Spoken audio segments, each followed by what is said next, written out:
کبھی کبھی میں پریشان ہوتا ہوں، آپ کسی کی دعوت کھانے جائیں نا، وہ عقیقے کی ہو، ولیمے کی ہو، کوئی بھی ہو، اچھا جب آپ کھا لیتے ہیں نا تو پھر وہ آدمی مطالبہ کرتا ہے کہ آپ اس کی تعریف کریں، پھر اس کا یہ مطالبہ ہوتا ہے۔ وہ بالکل میری طرح کا دیہاتی بھی ہو تو کہتا ہے میں منڈیاں نو کل آکھیا کہ لیاؤ پھر کوئی کٹا چنگا تگڑا جیا، آج جی آکھن نہ کہ جناب دی دعوت سی تے اس پکائے کچھ نہیں، وہ پھر جس لے کٹا ایڈا ودیا لیا کہ نائی اگے رکھیا ہے تو انہیں پہلی ہری جدا ویکھیا سی، انہیں پھر بنایا ہے کہ کمال کر چھڑی۔ مطالبہ کیا ہے اس کا بھلا؟ تو انہوں آکھے کہ جنج دی تساں روٹی پکائی میں کدے نہیں کھا دی۔ یہ ہر آدمی کا مطالبہ، ہر آدمی۔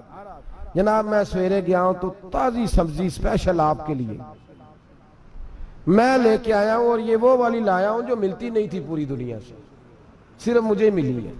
تو یہ عاجزی نہیں، یہ سادگی نہیں، یہ بناوٹ ہے۔ یہ میں امیر غریب یہ سارے لوگ یہ کام کرتے ہیں، سارے۔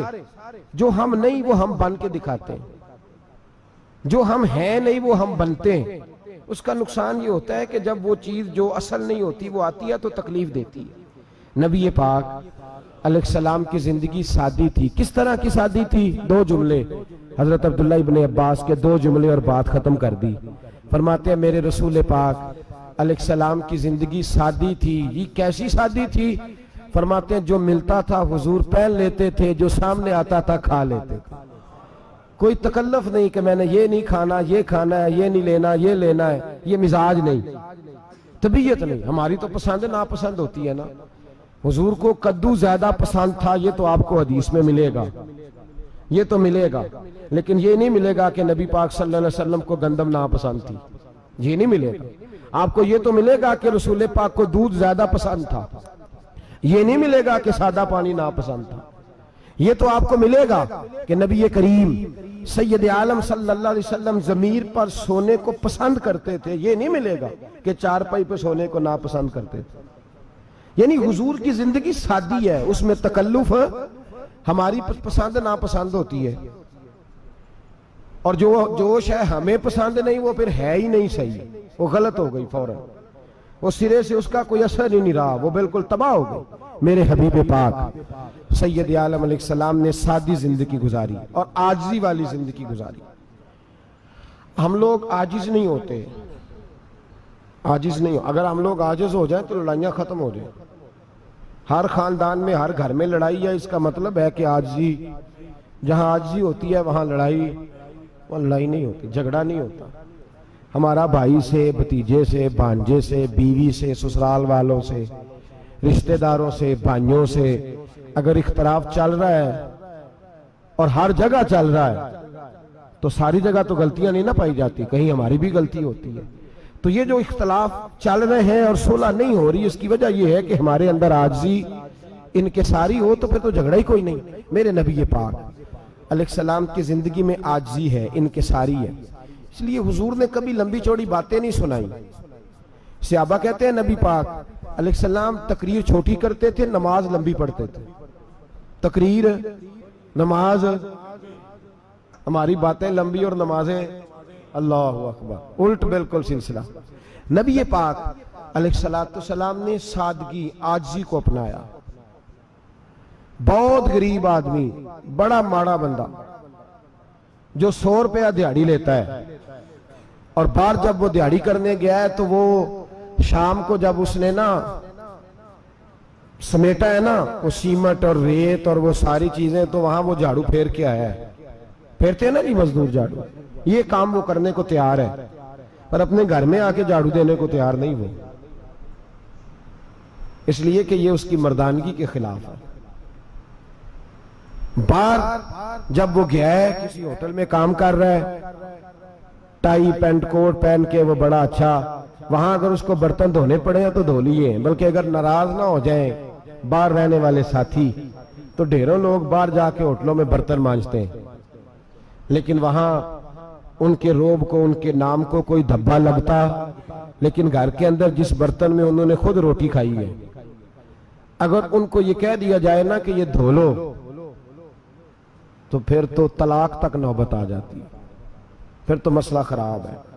پھر تو ہو سکتا ہے کہ بیوی کی، اماں کی بھی خیر نہ ہو، تجھے اس نے سکھایا ہی کچھ نہیں، مجھے ہی تو نے کہہ دیا اٹھ جا. یہ ہمارا حال ہے. اور ہے ہم سارے عاجز مسکین, ہے ہم سارے ماڑے غریب, یہ سارا اپنی جگہ طے. لیکن جہاں ڈٹنا ہے, بلکہ یوں سمجھ لیں کہ جہاں روب نہ چلا وہاں مسکین ہو گئے, اور جہاں چل گیا اور بادشاہ ہو گئے. میرے رسول پاک سید عالم علیہ السلام کا اسوہ نور سنو. سیدہ طیبہ طاہرہ حضرت عائشہ صدیقہ رضی اللہ تعالیٰ عنہ فرماتے ہیں, حضور گھر میں آتے, اگر گھر کے اندر جھاڑو دینے والا ہے تو مصطفیٰ نے اٹھا کے کام کرنا شروع کر دیا ہے. یہ معمولی بات نہیں. اگر حضرت فاطمہ زہرا کی چکی پیسنے کے لیے فرشتے آ سکتے ہیں تو رسول پاک کے گھر کا کام کرنے کے لیے بھی آ سکتے ہیں. لیکن میرے نبی پاک صلی اللہ علیہ وسلم گھر میں اپنے کپڑے دھو لیتے, پھٹ جاتے تو حضور سی لیتے. یہاں تک کہ حضرت عائشہ فرماتی ہے ایک دن حضور نے کہا کھانا پکاؤ, تو میں نے کہا کنیز آٹا گوندھ رہی ہے. نبی پاک نے معلومات کی تو پتہ چلا کہ وہ کنیز تو جا چکی, بیمار تھی. فرماتی ہیں حضور نے اپنے دستے مبارک سے آٹا گوندھا, نبی پاک نے گوندھا, نبی پاک نے. لگے جو مزدور شاہ ایسا, نہ دھن نہ دولت سربراہ ایسا, عرش نشیں کا زمین پہ گھر ہے, میرا پیغمبر عظیم تر ہے. نبی پاک نے آٹا گوندھا اور آٹا گوندھ کے فرمایا عائشہ آؤ روٹی پکا دو, میں نے آٹا گوندھ دیا ہے. او بھائی میں بہت بڑا نواب ہوں, میں عاجز مسکین, لوگوں کی میں کمیاں کوتاہیاں سناتا ہوں. لیکن اگر ذرا سا بھی ہاتھ ہلانا پڑے تو اس وقت نہ جہاں روب چلتا ہے وہاں تو چلانا چاہیے نا. جتنا ہمارا دبدبہ بنتا ہے عاجزی انکساری, یہ انسان کو سنوارتی ہے, یہ اس کو سکون دیتی ہے, یہ اس کے اندر پیدا کرتی ہے وہ چیز جو اسے اللہ کے قریب کرتی ہے. اگر آپ بڑے ہیں تو پھر آپ بڑے ہی رہ جائیں گے, بن کچھ نہیں سکیں گے. اگر آپ میں تکبر ہے تو پھر انا کا بت قائم ہو جائے گا, بن کچھ نہیں سکیں گے آپ. ہر آدمی کو اپنا آپ دکھانے کا شوق ہے, بنانے کا شوق ہے, شہرت, نام بری, اپنے آپ کو ظاہر کرنا, بتانا. 1,44,000 صحابہ تھے میرے رسول پاک کے, سارے کہیے صلی اللہ علیہ وسلم. جب حضور کا نام سنے تو درود پاک پڑھا کریں صلی اللہ تعالی علیہ وسلم. 1,44,000 صحابہ تھے, کام کر گئے, کسی نے نام نہیں بنایا, کام کیا. شاید چند 100 کے نام کتابوں میں ملتے ہوں, باقیوں نے کام کیا, نام پر توجہ ہی نہیں. اور کچھ ایسے بھی تھے جو آئے نہیں, بات مانی ہے میرے نبی پاک کی. حضرت ویسے کرنی رضی اللہ تشریف نہیں لائے, گھر رہ کے بھی حضور کی بات مانی ہے. ماں کی خدمت کرو, نہیں آئے, خدمت کری, تشریف نہیں لائے, گھر رہ کے بات مانی. درجہ کیا دیا میرے رسول پاک علیہ السلام نے؟ ڈیوٹی لگائی مولا علی شیر خدا کی, حضرت عمر فاروق رضی اللہ تعالیٰ, فرمایا میرا جبہ لے جانا اور میرے اویس سے ملنا اور اسے کہنا میری امت کی بخشش کی دعا مانگے. بھئی گھر رہ کے بات مانی, کوئی شورا نہیں, کوئی نام نہیں. امام عبد الوہاب شورانی کہتے ہیں کرن کے لوگ انہیں روڑے مارتے تھے اور ان سے پوچھتے تھے تیرا نام کیا ہے, تو جناب ویسے کرنی فرماتے تھے اگر تو قیامت میں بخشا گیا تو نام بتا دوں گا, اور اگر وہیں اڑ گیا تو نام سے کیا رہ جائے گا, یہاں تو لکھا رہ جائے گا. اور پھر دعا مانگی, امام شورانی نے لکھا ہے دعا مانگی حضرت ویس کرنی نے, اے اللہ میں نے زندگی چھپ کے گزاری ہے, مجھے ظاہر نہ کرنا. میں سراپا مخزن راز تھا اور رہا تھا مدت و راز میں, یہ تو تیرا شوق دید کشاں کشاں مجھے کھینچ لایا مجاز میں. اے اللہ میں نے پردے میں وقت گزارا ہے, اللہ مسترنا بسترک الجمیل, اے اللہ بس مجھے پردوں میں رکھنا, پردوں میں. اٹھ بلیا چلو تھے بسیے جتھے بس دینی سارے اننے, نہ کوئی ساڑی ذات پچھانے نہ کوئی سانو مننے. اے اللہ مجھے پردہ دے, شہرت نہیں چاہیے, میرا نام نہ ہو, کوئی جانے کوئی پہچانے نہ, بس میں تیرا ہوں تو چھپ کے تیرے پاس آ جاؤ. امام فرماتے اللہ 70,000 فرشتے قیامت کے دن حضرت ویسے کرنی کی شکل کے پیدا کرے گا اور ان فرشتوں کے اندر چھپا کے جناب اویس کو اپنی اور اپنے محبوب کی بارگاہ تک لے جائے گا. چونکہ وہ چھپے رہے, ضرورت نہیں. میں سراپا مخزن راز تھا, میں تو رہا تھا مدت و راز میں, یہ تو تیرا شوق دید کشاں کشاں مجھے کھینچ لایا مجاز میں. شوق نہیں, مجھے بھی پوچھ لو, میرا بھی نام لے لو. اب تو اس قدر زیادہ انا کا بت آ گیا, روٹی کھلاؤ جس کو کھلائی اس کی فوٹو کھینچ کے فیس بک پہ دو، پانی پلایا تو پہلے اس کی فوٹو دے لو، اگر سلام لیا تو پہلے چھوڑ دو یار، بس کرو۔ یہ انا کے بت بنا لیا ہم لوگوں، کس چکر میں پڑ گئی ہے دنیا۔ ایک غریب کو 2 4 5 روپے کیا دے دیے، ایک آٹے کا تھیلے کا دے دیا، 4 اخباروں میں خبر دے دی، یہ عاجزی ہے؟ یہ طریقہ ہے؟ اب تو لوگ یہاں تک ریاکاری کرنے لگے، نماز پڑھنے کے لیے آتے ہیں تو پہلے فوٹو کھینچ کے آتے ہیں جمعے کی تیاری کرتے ہوئے۔ بس کر دیں، بس کریں، کہیں رکیں، کسی جگہ سٹاپ کریں، اپنے اندر انکساری پیدا کریں۔ جو ختم ہو گیا وہ بچ گیا، جو اپنے آپ کو بناتا رہا وہ کبھی بن نہ سکا، بچا وہی جو رب کی بارگاہ میں مٹ گیا۔ ہماری تو عمر گزر گئی ہے اپنے آپ کو تعمیر کرتے، ساری زندگی گزر گئی۔ میرا بھی نام لو، 30 سال میں رہ کے آیا ہوں جی سعودی عرب کے فلانے محلے میں، کسی سے میرا نام پوچھو گے تو پہنچ جاؤ گے۔ کیا ہوتے تھے آپ وہاں؟ کیا نام پوچھیں؟ وہاں تو بادشاہوں کے نام اب کوئی نہیں لیتا، مٹ گئے، جو آئے تھے چلے گئے۔ گکھڑ آنا تو چوک سے کسی سے بھی پوچھ لینا میں بھی ہوتا ہوں، کیا ہوتے ہو؟ یہاں بڑے لوگ تھے جن کا توتی بچتا تھا، ختم ہو گئے۔ تو اور میں بھی جانے والے، اور زمانہ آئے گا، مٹنے کے لیے دنیا آئی ہے۔ اگر دنیا میں خود بخود اپنے آپ کو مٹا کے رکھو گے تو اللہ عزت عطا فرمائے گا۔ ہم تو اتنا کھڑے ہوئے ہیں کہ بہنوں سے، بھائیوں سے، سسرال سے، رشتہ داروں سے کٹ گئے ہیں، بالکل اس لیے کہ بت نہیں ٹوٹ رہا اندر کا۔ میرے نبی پاک سید عالم علیہ السلام کے غلام بڑا کچھ تھے، پر ان کی زبانوں پہ کبھی کچھ ہونے کا ذکر نہیں آیا۔ بڑا کچھ تھے وہ، بڑا کچھ تھے۔ حضرت ابو بکر صدیق رضی اللہ، بڑا کچھ تھے نا، کیا بات تھی۔ میرے مصطفیٰ کریم سید عالم صلی اللہ علیہ وسلم نے فرمایا ابو بکر میرا وہ خلیل ہے کہ دنیا میں بھی میرا سجن ہے، قیامت میں بھی میرا دوست ہوگا، دنیا اور آخرت میں وہی ابو بکر ہے۔ محلے میں 7 غریب بچیاں رہتی ہیں، وہ کہتی ہیں ہماری بکریاں، باپ فوت ہو گیا، بکریوں کا دودھ دھو دو، تو ابو بکر صدیق بکریوں کا دودھ دھونے چلے جاتے ہیں، ان کے گھر کا کام کاج کر کے آتے ہیں۔ سیدنا عمر فاروق، میرے نبی پاک علیہ السلام نے فرمایا فرشتے 950 سال میرے عمر کی شان بیان کریں تو ختم نہیں ہو سکتی۔ اتنا بڑا شخص عمر فاروق، اتنا بڑا آدمی۔ ایک دن اعلان کیا عمر فاروق نے، لوگوں مسجد میں آؤ، بات کرنی ہے، امیر المومنین کا پیغام ہے، سارے مسجد میں آ جائیں۔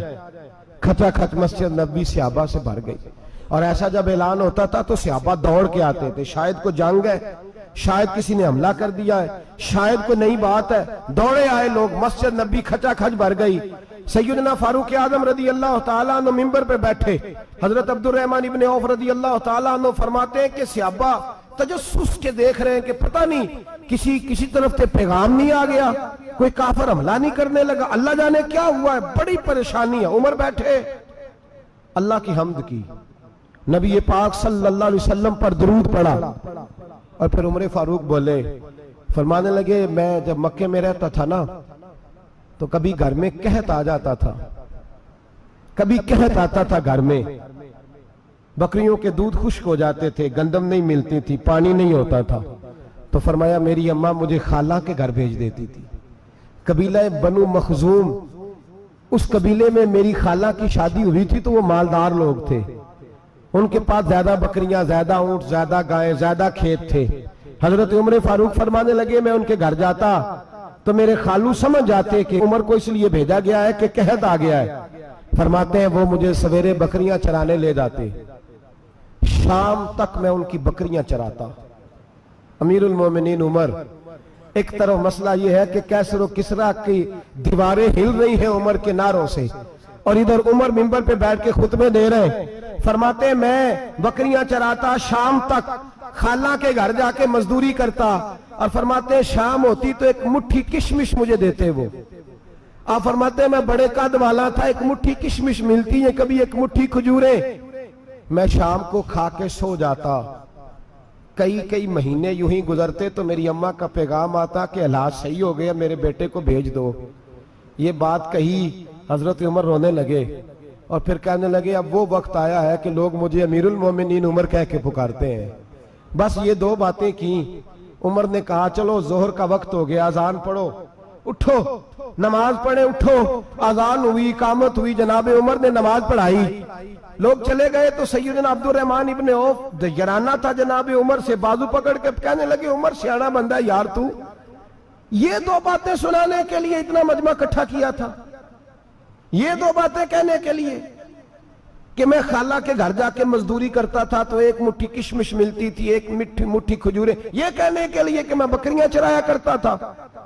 تو حضرت عمر فاروق رضی اللہ تعالیٰ عنہ پھر روئے، پھر آنکھوں میں آنسو آئے، کہنے لگے عبد الرحمن آج نا مصر شام سے کچھ لوگ آئے تھے اور وہ بتا رہے تھے کہ عمر تیرا ڈنکا وہاں بھی بڑا بجتا ہے، وہ مجھے کہہ رہے تھے تیرے نام کے وہاں بھی بڑے دبدبے ہیں، بڑے تذکرے ہیں، تو میرا نفس مجھے کہہ رہا تھا عمر دیکھا تو یہاں بیٹھا ہے اور وہاں تیرے نام کا شور ہو رہا ہے، مجھے اس نے بڑا کیا ہے، تو میں نے آج مصطفیٰ کے سارے غلام کٹھے کر کے اپنی اوقات بتا دی ہے، میں نے اپنی اوقات بتائی ہے کہ میں کچھ نہیں، کوئی شے نہیں، کوئی چیز ہی نہیں، اسی کسے دے کچھ نہیں جے لگ دے، نہ کوئی ساڈا دردی۔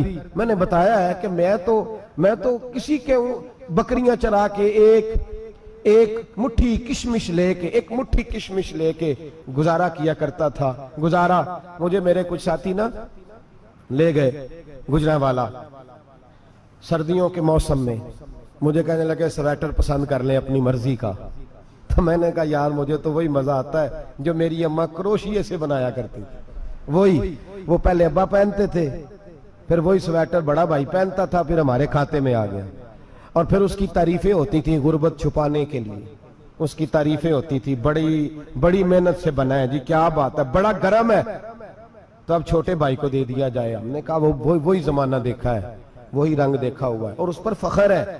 اب تو لوگ جب کچھ ہو جاتا ہے نا، دو چار لوگ جاننے لگتے ہیں تو لوگ فٹافٹ دعویٰ کر دیتے ہیں خاندانی رئیس اعظم ہو، بڑی بات ہے، ایسی کوئی بات نہیں۔ جس کو اپنا آپ یاد رہتا ہے اسے خدا بھی یاد رہتا ہے، جسے اپنا آپ یاد رہتا ہے اسے رسول اللہ بھی یاد رہتے ہیں، جسے اپنا آپ یاد رہتا ہے اس کی نظر میں دوسرے لوگ بھی کچھ ہوتے ہیں۔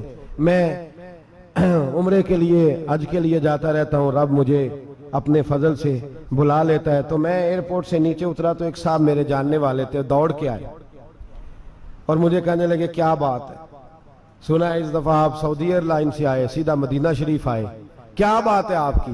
اور میں نے کہا صاحب چھوڑ دیں، میں بھی جب پہلی دفعہ آیا تھا تو میں بھی بڑا گور کے ایئرپورٹ دیکھتا تھا، میں نے کبھی دیکھا جو نہیں تھا، میں بڑا گور کے دیکھتا تھا، کوئی ایسی بات نہیں ہے، یہ نظام قدرت ہے، بادشاہ کے فیصلے ہیں، وہ جب چاہتا ہے جس طرح کے چاہتا ہے فیصلے فرما لیتا ہے، تو یہ اس کے فیصلوں کی بات ہے۔ ہم لوگ نا جس حیثیت پہ ہوتے ہیں وہیں رہ جاتے ہیں، پچھلی بات بھول جاتے ہیں، اس لیے ہم چاہتے ہیں جو بھی ہمیں ملے جھک کے ملے، جو بھی آئے، اور یہ میرا آپ کا سب کا مشترکہ معاملہ ہے۔ میرے نبی پاک صلی اللہ تعالی علیہ وسلم نے صحابہ سے پوچھا تمہیں بتاؤں جنت کے بادشاہ کون ہوں گے؟ جنت کے عام لوگ نہیں، جنت کے، بولیے گا ذرا، جنت کے اللہ بادشاہ، جنت میں تو جانا بڑی بات ہے، اور حضور جنت کا بھی بادشاہ، ابن ماجہ میں لفظ ہے، تمہیں پتہ ہے جنت کے بادشاہ کون ہوں گے؟ تو میرے مصطفیٰ کریم صلی اللہ تعالی علیہ وسلم کے غلاموں نے کہا حضور ہمیں نہیں پتا، تو حضور نے فرمایا جنت کے بادشاہ وہ لوگ ہوں گے جنہیں دنیا میں کوئی بھی نہیں جانتا تھا، جن کے کپڑے سادے ہوتے تھے، جو غریب لوگ ہوتے تھے، جو سفارش کرتے تھے تو ان کی قبول کوئی نہیں کرتا تھا، جو کسی کے ساتھ جاتے تھے تو ان کو مانتا کوئی نہیں تھا، وہ جنت کے بادشاہ ہوں گے، بادشاہ۔ اور فرمایا قیامت کے دن جب لوگ انہیں دیکھیں گے تو ان پر فخر کریں گے، رشک کریں گے، کہیں گے کیا بات ہے تمہاری، یہاں تو شوق ہی بڑا ہے۔ غریبوں نے بھی پوسٹر بنائے ہوئے ہیں، ڈاکوؤں، لٹیروں، چوروں کی تصویروں کے ساتھ لگوائے ہوئے ہیں، اپنے آپ کو بڑا کرنے کے لیے۔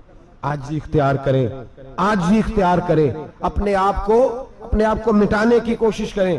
رب کریم کے بندے آگے بڑھ کے اپنا آپ دکھاتے نہیں، بڑا شوق ہے، پہلے فوٹو کھچا لو، باقی باتیں بعد میں ہوں گی، پہلے ویڈیو بنا لو، باقی کچھ اور بعد میں ہوگا، پہلے۔ اب تو پرسوں ترسوں مجھے ایک مولانا کہنے لگے کہ آپ سے میں نے، وہ یہاں جمعہ پڑھنے آتے ہیں کبھی کبھی، میرے دوست ہیں، کہتے ہیں آپ سے میں نے سنا تھا کہ اگر کوئی اس نبی پاک کا فرمان ہے، اگر کوئی نذرانہ دے تو اس کو لے لو، اگر کوئی تحفہ دے تو اس کو، حضور نے فرمایا لے لو، اگر تمہیں کو دیتا ہے، اپنی مرضی سے، مانگنا منع ہے، کو دے دے تو لے لو، ورنہ ایک وقت آئے گا تم مانگو گے تمہیں ملے گا نہیں، جب کو دے دے تو لے لو۔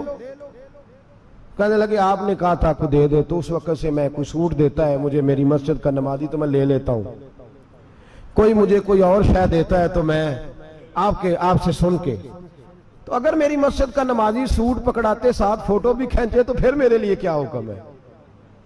وہ خوشبو کی ڈبی دیتے ہوئے ساتھ فوٹو بھی کھینچے پھر میرے لیے کیا حکم ہے؟ کہنے لگے رمضان میں یہ حال ہوا ہے کہ لوگ کپڑے دے رہے تھے اور فوٹو کھینچ رہے تھے. کیا چکر ہے؟ کہاں چلے گیا؟ غریب آدمی کی عزت نفس کو کچل ڈالا پکڑ کے. ایک جوڑا سال کے بعد امام کو دیا, اس کی بھی تصویر کھینچ کے فیس بک پہ دے ڈالی. یہ ہماری عاجزی ہے, یہ ہمارا پیار ہے.